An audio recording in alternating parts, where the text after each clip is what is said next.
Welcome back to 6 News at 10 here on this Friday night. We're going to talk about your weekend. Don't worry. But first, I do want to fast forward to Monday just to make sure that this is on your mind, because as you get ready to start your new work week, we do have some weather moving in that we do need to talk about. So this is going to be for Monday morning, and we're talking about that morning drive time. You can see our when here is 6 a.m. to 12 p.m.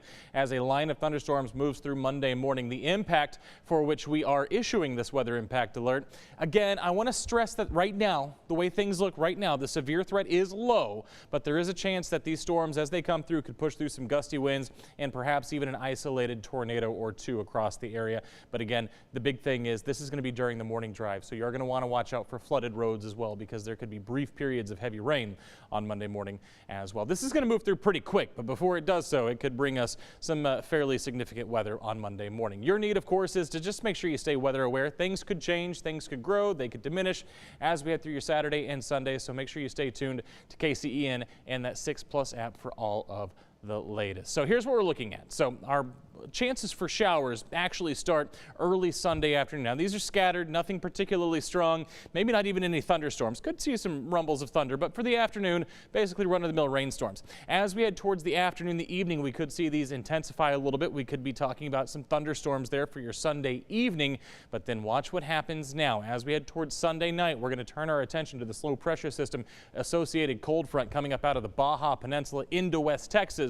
This is going to push up some fairly significant storms as it moves through West Texas and our direction as we head towards the beginning of the day on Monday. Now I'm going to stop it here. We're just west of the viewing area. Take a look at what time it is. There it is. There's that morning drive that I was just talking about. So again, keep this in mind as you're making your plans for Monday morning. Pushes across the I-35 corridor by about the 8 o'clock hour there, and then out of the area completely by about noon, 1 o'clock. But as it moves through, these are the things that we're looking for. Those strongest storms will again be here Monday morning as it crosses through the I-35 corridor, which is not the best timing, obviously.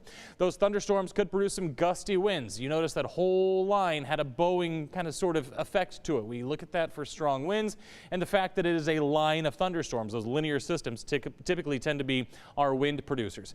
The other thing that we're looking at is Monday morning, there's going to be a lot of spin in the atmosphere, a lot of wind shear that's moving across the area. So for that reason, there is a low tornado threat as well. The problem with all of this is there's not a lot of energy in the atmosphere that day, so it's going to be a struggle to get the storms to develop, but if they do, because of that spin in the atmosphere, that is why there is a tornado threat. But again, overall right now the severe threat is low.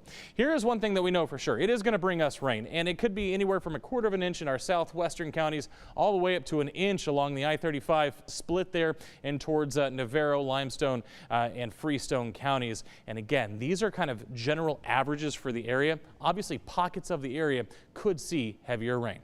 None of that today, though. We hit 74, started off at 35 out there right now in the 10 o'clock hour, already seeing the 50s popping onto the board.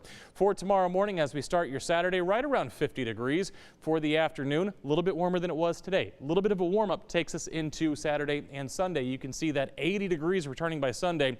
There's that weather threat. That front that brings us the storms isn't going to do much for our temperatures, but by the middle of the week, how about 63 for a high on Wednesday? Yeah, that's right. Looking forward to that. If you missed anything, or if you just want your forecast on your own time, you can download a free 6 Plus app that's on Fire TV, Apple TV, and your Roku devices.